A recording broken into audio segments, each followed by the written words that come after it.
En un mois, sur le mois de novembre, s'est ajouté plus de 17 000 € sur mon patrimoine, me permettant ainsi de débloquer la fameuse barrière des 200 000 € investis en bourse. Investisseur, dans cet épisode, je vais te révéler mes stratégies, comment est-ce que j'ai fait pour passer de 0 à 200 000 € de patrimoine, et bienvenue également sur ma chaîne YouTube et sur le concept que j'appelle la mission 2034 qui a pour seul but d'atteindre les 1 million d'euros investis uniquement en bourse. Investisseur, j'espère que tu vas bien. Je m'appelle Sonny Pivnica, fondateur de l'école Sequoia, et mon école vise à former les particuliers à apprendre à investir en bourse. Et bienvenue à toi si tu viens de me rejoindre sur cette chaîne. Et si ça te plaît, pense à laisser ton petit pouce vert et également à t'abonner à la chaîne de Sequoia. Depuis 2020, l'évolution de mon portefeuille a littéralement explosé. Avec une bonne discipline et les bonnes stratégies, je suis passé donc de 6 000 €, un petit fonds de mon livret A,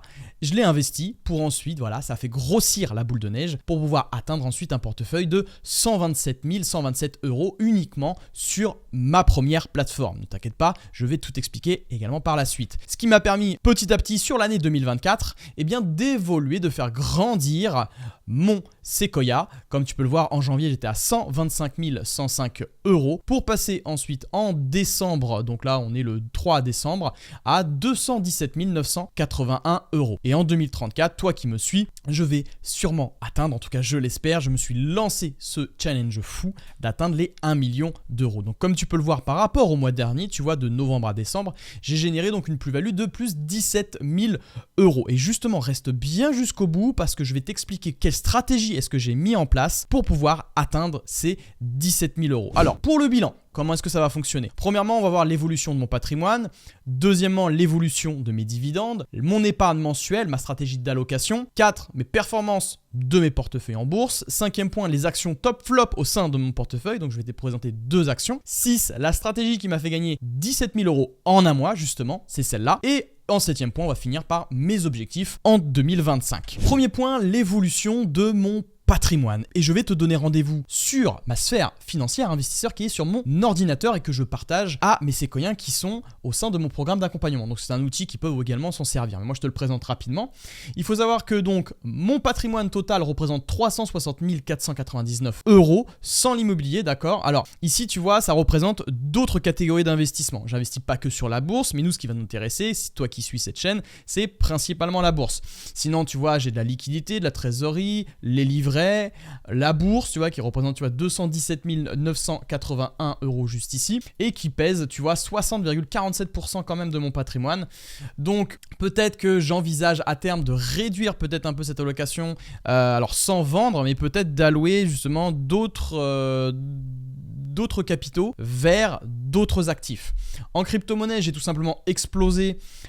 J'étais à 30 000 si je ne me trompe pas et j'ai gagné donc 20 000 € en quasiment un mois avec ma stratégie crypto. Donc ce qui a forcément augmenté un peu le plafond alloué, moi qui m'étais fixé, tu vois, 10%. En SCPI, j'ai investi 15 079 € et en crowdfunding 10 814 €. Tu as vu un peu moins en crowdfunding, toi qui me suis, parce qu'un projet a été remboursé récemment. Donc j'ai récupéré ma mise investie plus les intérêts aux alentours de 11% que j'ai réinvesti. Alors juste petit disclaimer investisseur, tout ce que je te présente n'est pas un conseil en investissement. Pense à te former intelligemment et fais tes propres recherches. Deuxième point, l'évolution de mes dividendes. Et là, on va se retrouver donc sur un autre outil qui est la jauge financière. Alors, ce qu'il faut savoir, tu vois, là, on est sur le mois de novembre, juste ici.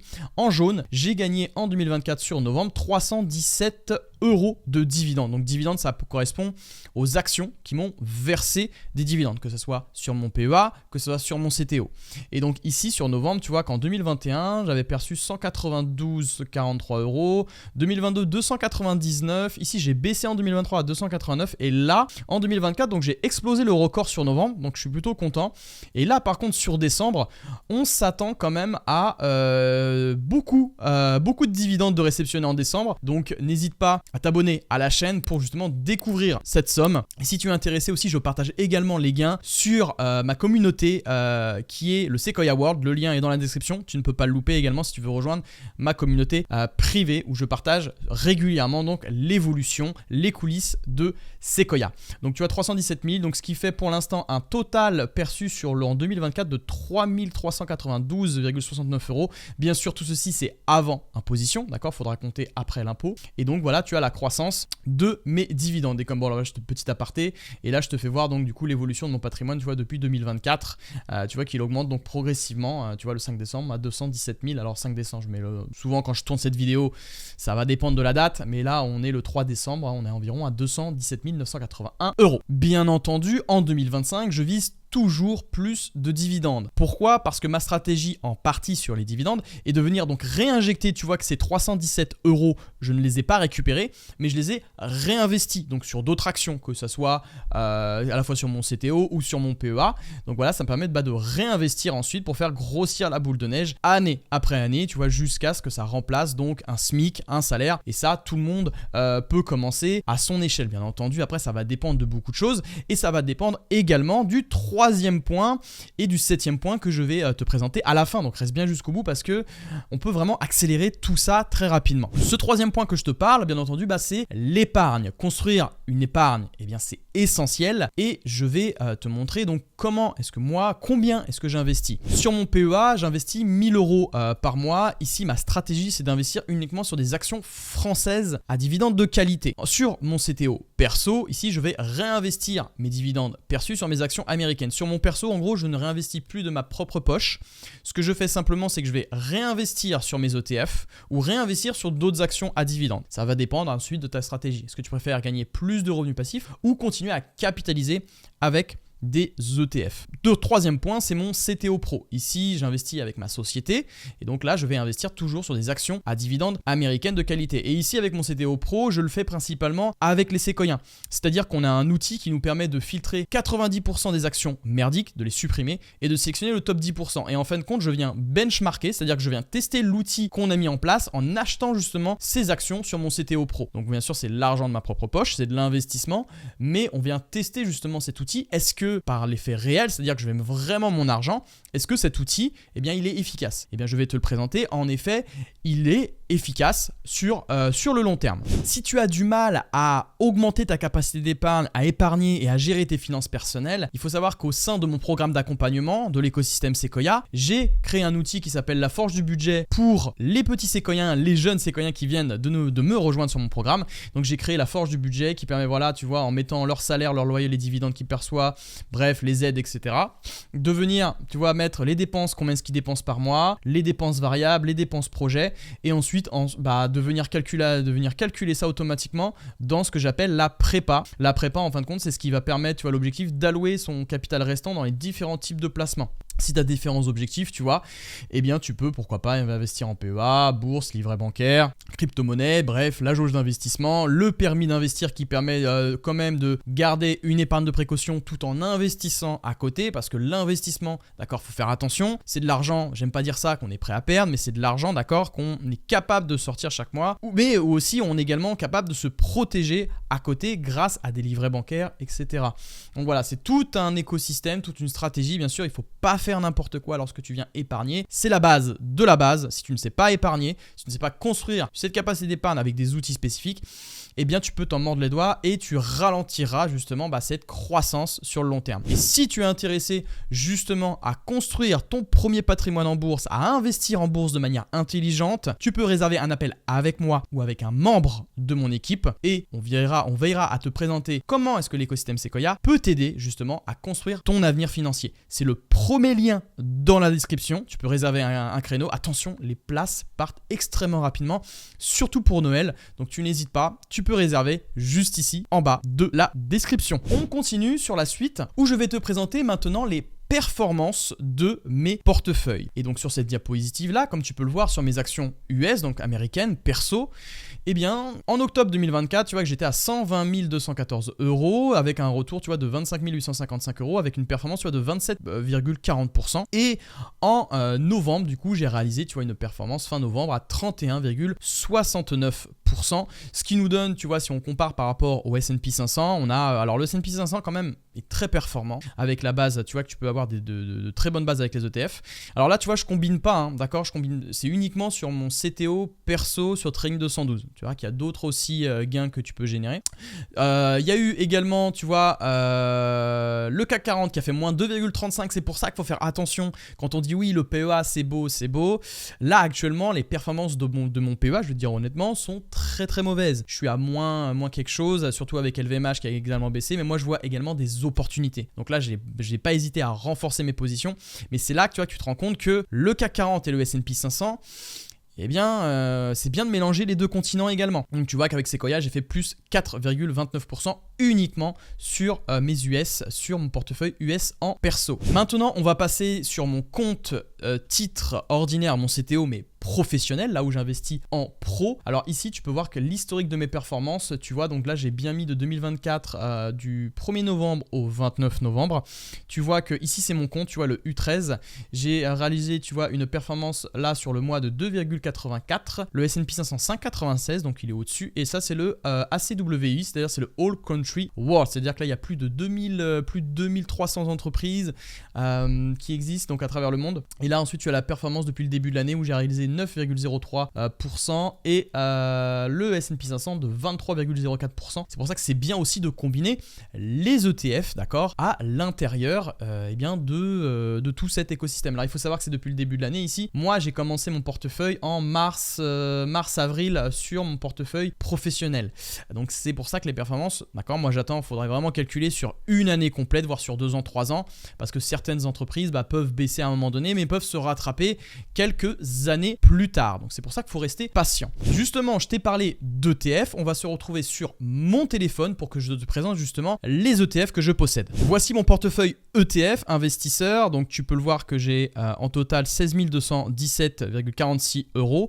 Et donc tu vois, j'ai investi sur le Nasdaq où j'ai obtenu, tu vois, une performance de 9,95%. Alors là, ils mettent sur un an, mais c'est vrai que le Nasdaq, j'ai investi depuis 4 mois maintenant, si je me trompe pas. Mais bien sûr, alors moi je fais avec des plans d'investissement programmés, c'est-à-dire que chaque mois, tu vois, je vais investir une certaine somme. Je viens rajouter même de ma propre poche. Sinon, après le plan d'épargne programmé qui me permet vraiment de ne pas y toucher, limite en 0 minutes par mois, tu vois, je peux investir automatiquement. Et bien, c'est sur ces 3 portefeuilles. Donc après, j'ai le MSCI Nordic Earth où j'ai réalisé par contre une maigre performance de moins 1,92% pour l'instant.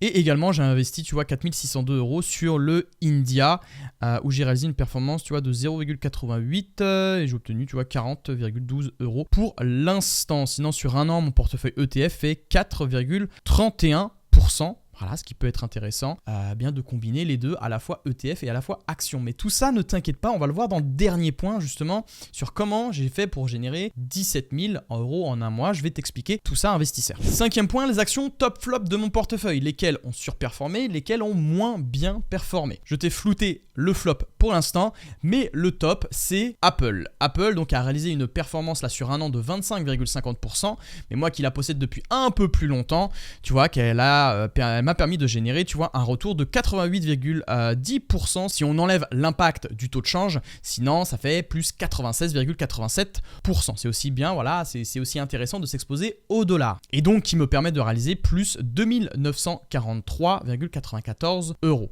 En flop, cependant, eh bien, on a United Parcel Services, donc connu sous le nom de UPS, le fameux service de livraison. Eh bien, on a une maigre performance de moins 24,28%, où donc j'ai perdu moins 84,80% avec un prix moyen, tu vois, acheté à 168,29 €. Contrairement, oui, c'est vrai que je t'ai pas souligné aussi, mais mon prix d'achat sur Apple est à 115,89 €. 6e point, la stratégie qui m'a fait gagner 17 000 € en un mois, je vais te la révéler sur mon iPad. On est parti, investisseur. Donc là, maintenant, tu te demandes très certainement comment est-ce que j'ai fait pour générer justement ces 17 000 € en un mois. Comment ? Eh bien, c'est à travers justement 3 piliers, d'accord, que je vais te révéler maintenant. Donc bien sûr, encore une fois, je préfère te le préciser, il n'y a aucun conseil d'investissement, c'est ma stratégie, d'accord, que j'apprends, que je fais apprendre à mes élèves. Donc c'est parti. Premièrement, ça va être l'épargne. C'est-à-dire que qu'est-ce qui m'a fait gagner aussi 17 000 euros, d'accord, je ne vais pas te le mentir, c'est grâce à ma capacité d'épargne. C'est-à-dire que j'investis aussi, bon, on est à 17 000 euros, mais là voilà, grosso modo, sinon ce que je peux te dire, c'est que j'ai investi environ 2 000 euros, tu vois. Donc ça, premièrement, il y a ça. Mais après, moi, ce que je veux te dire par là, c'est comment est-ce que j'arrive à épargner cela. C'est ça qui va nous intéresser. C'est pas ce que tu vois, mais sur le comment. Comment est-ce que tu peux faire? Eh bien, en fin de compte, l'objectif ici, c'est de venir, je te le retourne en rouge, réduire, d'accord, tes dépenses et d'augmenter tes revenus. Donc ça, il y a différentes méthodes d'optimisation pour épargner, pour mieux épargner. Justement, c'est avec l'outil La Forge du budget que j'ai créé pour les séquoiens. Et en fait, ici, c'est d'augmenter, sinon le but, c'est d'augmenter sa capacité d'épargne. Et donc, j'ai la méthode que j'appelle des 3 jauges. C'est-à-dire la méthode des 3 jauges, ce qui va nous intéresser, c'est que tu calcules ici tes revenus, c'est-à-dire tes revenus, combien est-ce que tu gagnes. Puis, tu vas calculer aussi combien est-ce que tu dépenses. C'est-à-dire, il faut vraiment que tu aies une idée claire. Combien est-ce que tu dépenses, d'accord, et combien est-ce que tu gagnes. Une fois que tu as ces deux pôles-là, ce qui va nous intéresser ensuite, je vais te le mettre en bleu, c'est de déterminer ça. Tu vois, ce qui va nous rester. Et en fait, ce qui va nous rester ici, eh bien, ça va être ta jauge. Ici, ça va être, bon, tu l'auras compris, la capacité, d'accord, d'épargne. Et c'est ce restant-là, en fin de compte, qu'il va falloir tenter d'augmenter ici, pour forcément investir plus. Investir 10 euros par là, un peu plus. Investir 20 euros, investir 30 euros en plus, investir 50 euros pour justement augmenter cet effet boule de neige. Tu investis plus, donc forcément, il y a plus de levier pour pouvoir t'enrichir. Donc voilà, c'est vraiment ça déjà ce premier point. C'est le premier pilier. Deuxième pilier, donc un peu plus complet, ça va être celui-là. Si on zoome bien, tu vois qu'en fin de compte, j'ai réalisé, tu vois, plus 7 000 euros de plus-value. C'est-à-dire, tu vois, sur mon portefeuille, j'étais à 120 000 en octobre. Ok. Et ensuite en novembre, tu vois que je suis passé à 127 000. Donc là maintenant tu te poses la question, comment est-ce que j'ai fait pour monter autant? Il y a plusieurs choses. Tout d'abord, j'enseigne cette méthode-là à mes élèves que je vais te révéler en partie. C'est premièrement, on va choisir des entreprises, d'accord? C'est avant tout une méthode de sélection. Bien choisir ces entreprises. Premièrement, on va se concentrer sur le quality. Ici, c'est-à-dire que c'est la qualité, d'accord, de l'entreprise. Bon, t'imagines que là, c'est un diamant. Il est très mal dessiné. Et ensuite, donc là, on va se renseigner sur la qualité. C'est-à-dire qu'on va se renseigner sur la rentabilité, la croissance du free cash flow de l'entreprise, les marges, comme je t'ai dit, les marges, bref, tout ça. Alors, je t'ai même spoilé un petit peu.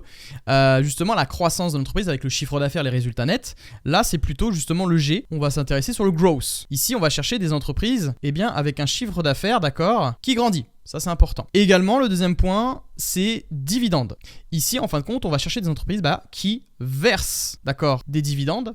Parce que historiquement parlant, il y a des études qui le montrent, les entreprises qui versent et augmentent, attention, je ne dis pas juste versent, je dis versent et augmentent, eh bien, sont plus performantes que celles qui n'en versent pas. Également, le troisième point, c'est le value. Ici, on va faire attention à ne pas acheter des entreprises qui sont trop cher, parce que des entreprises qui sont trop chères, eh bien tu vas grignoter ce qu'on appelle en marge de sécurité. Il suffit que tu aies un PER, je sais pas, de 60, eh bien tu es prêt à payer 60 fois les bénéfices de l'entreprise. Eh bien si elle corrige, enfin il y a beaucoup plus de chances que si elle loupe une prévision ou si je sais pas, on est surpris parce que sa croissance en fin de compte est moins bonne par rapport à ce qu'on était prêt à payer, eh bien là on peut perdre beaucoup d'argent. Donc c'est pour ça qu'il faut faire attention à tout ça. Et donc c'est en partie ça qui m'a permis. Mais je te mets aussi un mais, il n'y a pas que ça. Il y a également ce qu'on appelle le rebalancing de portefeuille. Je m'explique. En fait, si tu veux, ici, j'ai vendu 2 positions. Comme tu peux le voir, j'ai vendu AbbVie, et j'ai vendu Aflac. Attention, j'ai pas vendu entièrement. Il faut savoir qu'en fin de compte, ces 2 entreprises, d'accord, Aflac, je sais qu'elle faisait, je vais te mettre ici, hop, Aflac, elle me faisait une performance de plus 112,40% dans mon portefeuille. Et donc en fait, je réalisais, donc j'avais en plus-value latente, j'avais plus de 6 000 euros dessus, de plus-value latente. Donc en fait, ce que j'ai fait, c'est que j'en ai vendu une petite partie pour redescendre, en fin de compte, la pondération. Tu vois, je vais te mettre ici le A de Aflac, je l'ai descendu un petit peu pour qu'en termes de pourcentage, eh bien, elle pèse un petit peu moins. De même, que AbbVie. AbbVie également, j'ai vendu. Alors AbbVie, elle était un peu moins haute. Je sais que les plus-values sur AbbVie, j'ai dû être aux alentours de 109, avant de l'avoir vendu, 109,14% dans mes souvenirs. Hop. Et donc pareil, j'ai vendu aussi une partie. Ce qui me permet en fin de compte, eh bien, d'empocher, tu vois ici, une plus-value de 1883,28 €, d'accord, que j'ai bien sûr réinvesti, d'accord, dans mon portefeuille comme je t'ai expliqué ici, tu vois. C'est pour ça que donc, tu vois, sur le patrimoine investi, tu vois qu'investi j'étais à 94 000. C'est comme ça aussi, de cette manière, j'ai pu augmenter encore ce capital investi. Alors bien sûr, tu t'en doutes bien, il y a aussi une autre composante que je ne t'ai pas dit et que j'aurais pu également te souligner. Tu me dis en commentaire pour anticiper, tu fais une petite pause, mais tu l'auras deviné, d'accord? Ce sont les dividendes, d'accord, que je réinvestis dans mon patrimoine, c'est-à-dire que les dividendes que je reçois, eh bien je les réinvestis, d'accord, dans mon portefeuille, je reçois des dividendes également et c'est comme ça qu'en fin de compte, eh bien je fais fonctionner la boule de neige et pour pouvoir réalimenter les intérêts composés. Et ce qui peut être intéressant aussi avec ces dividendes, c'est que tu vas voir, elles peuvent pas forcément réalimenter ce que je te dis juste ici, mais elles peuvent également réalimenter mes ETF et justement c'est cette troisième partie que je vais te souligner, investisseur, c'est la partie ETF et ses terrains passifs. Comme je te l'avais montré précédemment sur mon portable, j'avais investi une certaine somme, tu sais, sur le Nasdaq. Et en fait, les ETF pour moi, ça correspond à un terrain passif. Donc là, je vais te révéler le secret de l'écosystème Sequoia, comment est-ce que je structure entièrement ma stratégie en bourse. Et bien en fin de compte, tu as plusieurs pôles. Premièrement, moi ce que je fais, c'est que j'investis, tu vois, en noir. Ce sont, hop, que je te souligne ici, tu l'auras compris, ce sont mes ETF. C'est-à-dire ça correspond à la base. Pourquoi est-ce que c'est une base les ETF? Parce que les ETF permettent de te diversifier en un seul achat, d'accord? Par exemple, si tu prends le MSCI World sur plus de 1400 entreprises, et donc ça te permet vraiment d'être diversifié dans le monde entier sans forcément sélectionner des actions individuelles. Donc en fait, c'est un terrain passif, une base que tu vas pouvoir alimenter en fin de compte avec toute mon autre stratégie que je t'ai mentionnée. Donc en fait, ça va être alimenté ensuite sur les actions, d'accord, comme tu peux le voir juste ici. Et en fin de compte, les actions qui vont en même temps, comme Apple, rappelle-toi, me ramènent, ou comme Aflac, ou comme Avi, me permettent d'embaucher des plus-values, et bien en fin de compte, ça va venir rehausser encore un troisième étage grâce aux plus-values et grâce aux, tu l'auras deviné, donc dividendes, hop, plus plus-value. Donc ici, bien sûr, ça donne tout ça pour venir donc créer un écosystème et venir grandir dans son ensemble. Et donc, si tu es intéressé justement pour construire et pour apprendre avec moi à bâtir ton écosystème et venir rejoindre une école qui va permettre de bâtir ton premier patrimoine intelligemment en bourse sans forcément que ça prenne trop de temps, il faut savoir que tu vois ça avec le Nasdaq, ici ça me prend que quelques minutes, même 0 minutes par mois. Si vraiment tu veux automatiser tout, c'est entièrement possible. Et donc si tu es intéressé, tu peux réserver un appel, c'est le premier lien dans la description. Tu as juste à cliquer. Attention, les créneaux sont extrêmement limité et cet appel a pour unique but de te présenter le programme de l'accompagnement de Sequoia. Donc si t'es intéressé, tu n'hésites pas, les places sont limitées. Pour terminer sur le 7e point investisseur, on va parler de mes objectifs 2025. Qu'est-ce que je vise? Alors il faut savoir que j'ai des objectifs financiers. En effet, tu vois que sur les dividendes, j'ai un objectif de 2 000 € par mois. Attention, je dis 2025, mais aussi pour plus tard, d'accord? Il faut savoir que donc je vise 2 000 € par mois sur le long terme. Alors là, j'aimerais, tu vois, sur 2025, atteindre les 500 € juste ici pour valider un palier supplémentaire, comme tu peux voir avec les 500 € ici sur les dividendes. Ensuite, sur les revenus passifs, donc sur l'année entière, d'accord? Donc j'espère au moins valider, tu vois, les 24 000 € par an. Alors attention, là, les 7 008 €. Ce ne sont pas uniquement les dividendes, d'accord? Rappelle-toi, c'est par rapport à mon écosystème géant, c'est-à-dire avec tout mon patrimoine, c'est-à-dire sur la crypto-monnaie, que ça soit sur les SCPI, que ça soit également sur le crowdfunding, bref, tout ça, d'accord, c'est pris en global. Donc j'espère au moins en 2025 eh bien d'atteindre, tu vois, ces 10 000 €, ce troisième palier. Et également, j'aimerais en 2025, avec toi, eh bien, décrocher le patrimoine en bourse de 400 000 €. Ça va être assez compliqué, je pense, pour 2025, mais on a le temps. Rappelle-toi, pour 2034, nous, on vise 1 million d'euros. Investisseur, j'espère que cet épisode t'aura plu. N'hésite pas à laisser ton plus beau pouce vert et à t'abonner. Et également, laisse-moi en commentaire, toi, comment est-ce que tu construis ton patrimoine? Est-ce que tu préfères les ETF? Est-ce que tu préfères les actions? Est-ce que tu préfères la crypto-monnaie? N'hésite pas à m'en dire davantage. Sinon, moi je te laisse. Je te souhaite une très bonne journée ou une très belle soirée selon l'heure à laquelle tu m'écoutes, investisseur. C'était Sonny de Sequoia. À très bientôt.